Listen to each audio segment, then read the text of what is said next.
Allo bandeko. Mbote na bino, bino to mesana kolanda nga nzambe pambola bino partout bozali. Bandeko bauta kotinda nga vidéo oyo. Il y a ancien président d'Afrique du Sud. Kombo na ye l'ancien président Jacob Zuma. Il y a Afrique du Sud. Donc abalaki mwasi akuna 82 ans. Abali mwasi azana lelo na 21 ans. Donc abalaki na ba âge à 18 ans. Yangwana ndeko atuninga lubi est-ce que tata wana a péché? Tu as péché parce qu'il a 82 ans. Comment ça se fait qu'il y a le bala? Moi c'est à 19 à 20 ans. Allo bandeko yangwana monike olena répondre ye. Tu peux répondre batumususu peut-être bakoye baté ce que ça péché, tu as péché. Alors comme d'habitude ne boyebinga vraiment c'est difficile na répondre mbalamoko sans tokoya na kati ya Bible. Il faut toujours tokotra la Bible avant de obtenir la réponse à moi madame.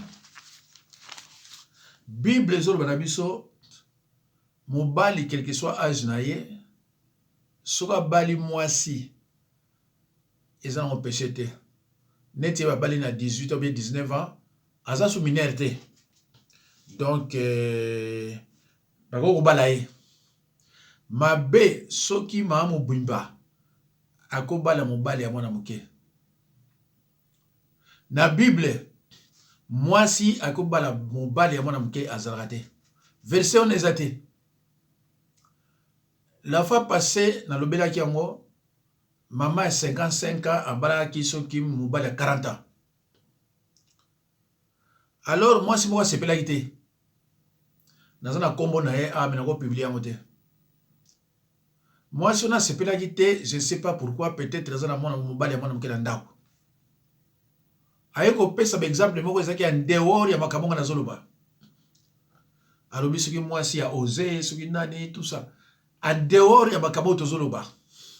Kuna tolobaki mwasi akoki kobala mwana mukete verset biblique ona ezate. Que mwasi abala mobali ya mwana muke. Et surtout soki mwasi abali mobali différence écart ba 5 ans. Ezaki ndoki. Soki surtout différence ba écart eza ba 5 ans. Ezamba kaba kindoki. Parce que talaka mwana mwasi ya 20 ans na mwana mobali ya 20 ans, au mwana mobali ya 20 ans kuta ibini maka mobali te. Mika basi te. Mais mwana mwasi ya 20 ans mwana mso aboti pa kuna bana mibale. Donc mwana mwasi ayeba makaba mukili avant mwana mobali. Ayeba makambo ya mwasi na mobali avant mwana mobali. Donc mwasi so kuna 40 ans, yeba déjà que asa kubi na mabele. Allo bandeko comme d'habitude na lobby na ningo tanga so ba verset biblique te mais nazo pesa bino ba verset bo sala ke fort ya kotanga c'est-à-dire o va na ndako ozwi bible no yo obandi kotanga o lienga na tangela yo so nga na tangelo lere nyo so ko encourager la paresse bande ko so botangi na Genèse chapitre 2 verset 22 kuna omona ke Adam na Ève Adam azaki mukolo ya Ève. Tanga na Genèse 2, 22. Parce que basalaka liboso Adam après ba kosala Ève. Cela signifie que Adam azaki mukolo ya Ève. Kaka na Genèse bozwi Biblia ya botangi na Genèse 21 verset 17. Abraham tango azaki na 100 ans, Sarah azaki na 90 ans, 90 ans. Tango Abraham azaki na 100 ans, Sarah azaki na 90 ans. Bon vérifier on a Genèse 21 17. Nde na lobaki na bino bozala neti ba chrétien ya bere. Bango babana ko examiner chaque fois les écritures pour nous tala au bazo est-ce que c'est solo to eza lokuta olondi makabindimela un vrai pasteur eloko liboso oloba na bandimi na ye ba vérifiaka ba examinaka ba écriture batala o bazo pesa bango soki eza yango to eza yango te ndimaka amen pamba te pananga na ministère nanga bandimaka pamba te il faut ba vérifier faut ba examiner likambo na zo yisa bango.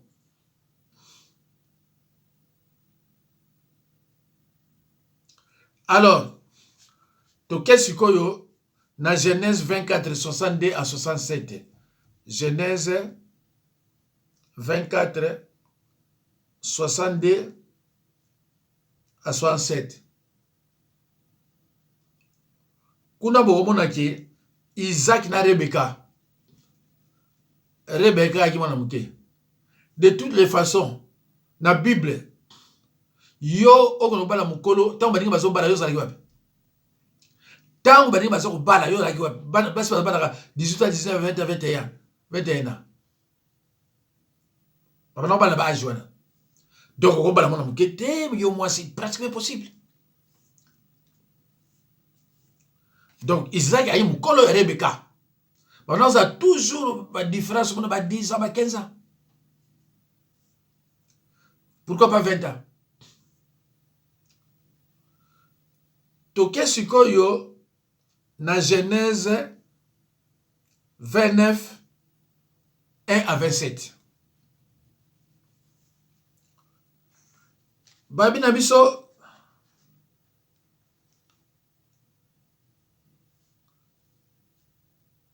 Jacob abalaki basi mibale Léa et Rachel oya balaki bazaki bana mike de toute façon bazaki bana oncle na ye bazaki bana mike ye mukolo Jacob. Alors aboti na bana mibale wana balakisi ndenge bombanda ezaka na ba conflit à cause ya basi mibale wana azwaki siko bana misala boyebiki na ndako bana misala à l'époque bana oza toujours bana mike fait de compte ayeko bota na bana simi ne basi wana mine nyonso ba petite sœur mukolo alaki te.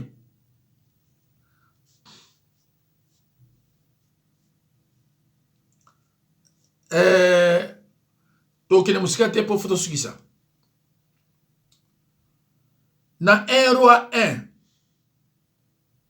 1 verset 3 David aki na 1 roi 1 verset 3 David aki mukolo plus de 100 ans tant on kufa plus de 100 ans kutu tata oyo kutu Jacob Zuma ça va plus de 100 ans parce qu'il a jeune fille vierge ce que Bible zolo bana jeune fille vierge c'est-à-dire entre 18 ans et 22 ans. Mwana muke très belle fille hein? Très belle fille. La Bible dit dans Genèse 1 verset 4 la jeune fille était trop belle, était fort belle. Bible me bien dans 1 roi 1 verset 4. Donc yo moi si faut ça tout aux la belle. Faut ça tout. Dans la Bible elle était belle de figure. Bathsheba était belle. Sarah était belle. Kingandi belle de figure. Belle de figure. Yamana bomonaka basi basalaka tout vraiment faut bongisa elongi pour mobali amonaka même que oh yaza présentable. Soki yo ozolanda vidéo oyo et que yo tika figure loka ndengwana zala sur que elongi na yo comme neti ya masque de vieillesse et que mobali pe en tout cas na banzi pe ago kende. Parce que moi s'il faut toujours azraka pour basala pour attirer, il faut attirer toujours. Mais dans la Bible, dans mon place commis, elle était fort belle de taille et de figure. Ah, bah préciser. Donc, il y a un moment que mon dieu est en salle voiture naie kuna a droit d'abord avant tila mobali atila mwasi italatala poso mati atala keloko liboso elongi yango ne frappa liboso mobali ezaka nini elongi bilongi ya batu mususu ezala mobali ezala mwasi soko tali yango mona osepeli mais soki elongi na yo mutu atali yango mbala moko atali kote mususu ah mon vieux ça c'est grave. Ça c'est grave. Il faut elongi na yo surtout ayo mwasi. Ezala ke mutu atali yango akiti miso atali yango lisusu. Alors bandeko tata mobimba oyo ya 82 ans bali mwasi ya 21 ans a péché na été. Même balaki na ya 18 ans 19 ans a péché na été. Parce que ezala kati ya Bible awa. Mobali faut aller kona mukolo même il y a 6 mois. Même il y a une année. Mais ce qui est vrai que mobali faut la mukolo. Pour nous avoir respect. Il y a un trouble, ils ont mis mingi na banda kopé au mona. Moi c'est la différence. Moi si peut-être mukolo il y a une année 2 ans. Moi c'est Kuba. Donc yo mobali so lingi ko bala moi si. Faut que nous bala moi si oya jeune fille ou bien oyo yo za mukolo na ye. Yo mwasi oyo sali vie. Pardon, osali déjà vie. Tia mbala batu ona sali vite. Yo so kubi. Ose kubi. Tika mbali ona sali vite. Oza na 56 ans. Ozo zwa mbali na 50 ans. Yangwana likamu yako l'action ezate. Azono lobanobo yoko ndima te parce que so kubi okendela batata mibimba yaba 65 ans 70 ans 75 ans déjà yeba kamona kutu na kuba kote wana te. Alors bandeko nanga tata oyo a péché te so bolandi kotala bomona la femme était très contente hein na âge na yeba bali na ta mobimba 82 ans mais azaki très contente azo seka zero talango le muso ngana bosani bozo mona azo seka voilà omun ne seki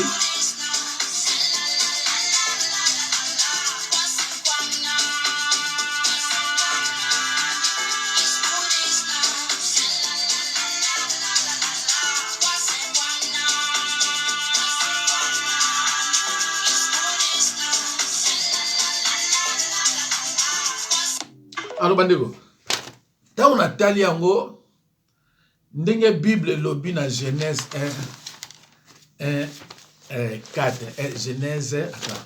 Genèse chapitre 1 4 totanga na 3 tina 4 yoka de balobi on chercha dans tous les territoires d'Israël une fille jeune et belle yoka de préciser on chercha dans tous les territoires d'Israël une fille jeune et belle. Et on trouva Abishab, la Sinamite, qu'elle conduisit auprès du roi. Cette jeune fille était fort belle. Elle soigna le roi et le servit, mais le roi ne la connut pas. Point. Voilà. Donc, il était là, Monique.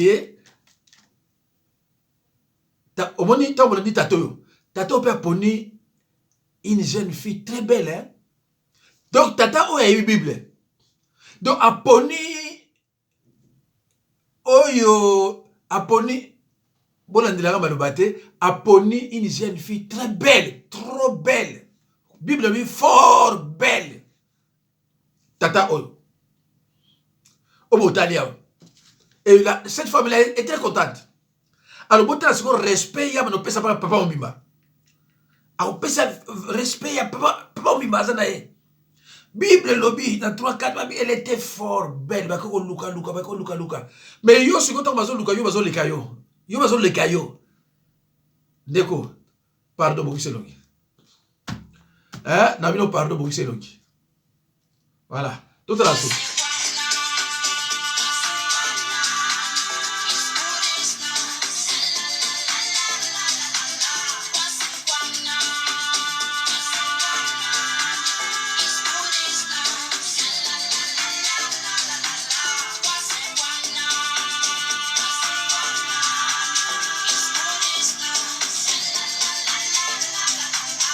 Alors bandeko, na minute oyo tango yo zotala video on ndako na yo kende kotana kitalatala soki elongino za ndenge nini. Kende kotana kitalatala soki yo elongino yo za ndenge nini. Soko moni yango za na mwa problème bongisa yango. Bible lobi awa balukili David mwana mwasi moko fort belle. Donc tata oyo yepa tanga na basi verset oyo yepa koluka une jeune fille fort belle. Ali yosiko kako soni sa mobali yosiko. Olie o soni sa mobali kende ko bokisa longi na yo. Olie o soni sa mobali ko ali kende ko bokisa longi na yo. Il faut mobali na yo tango wuti quelque part atali yo abi ai. Na yebisa yebino mobali mususu auti musala moni mwasi mobo ah ya t'es clair bien. Ah abi me moi so usani na ndako. Tango apusa ni boye atala boye oh nzo ezali mwasi na ye. Atuni mais pourquoi ça boye te? Moi ça lobi na ye na lakisi yo po mona ke pa yo kende kenga leki ba. Mes chers frères et sœurs, yo mamu bimba. Luka mbali na yo ya damu bimba. Tika bana batamike. Soza ki ndoki na yo, tika bana batamike. Parce que oyo sa na Bible ezate. Oyo sala na Bible ezate. Ba musu bazimbongo awa ba kile sasa kuluka bana batamike yo mamu bimba. Ana poto mun mwazo mwana mkeli tele okena mkini na mambongo okoluka mwana batamike. Bozo tamula na soni.